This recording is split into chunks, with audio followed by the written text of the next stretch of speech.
Guys, good afternoon. Magkatid naman tayo ng pagkain ng alaga natin.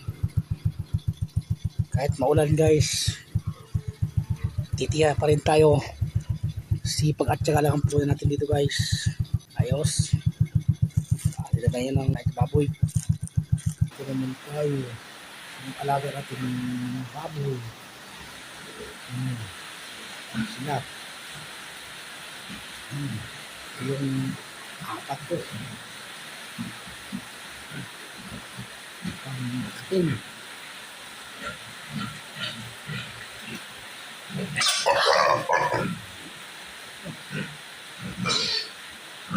Yung po ating gym.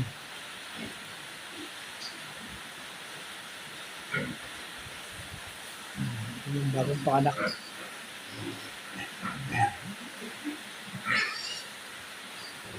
Guys, maulan na hapon sa inyo. Tapos na tayo na pakain sa mga alaga natin. Pauwi na tayo guys. Maulan pa rin dito. Maulan. Okay, so paputik.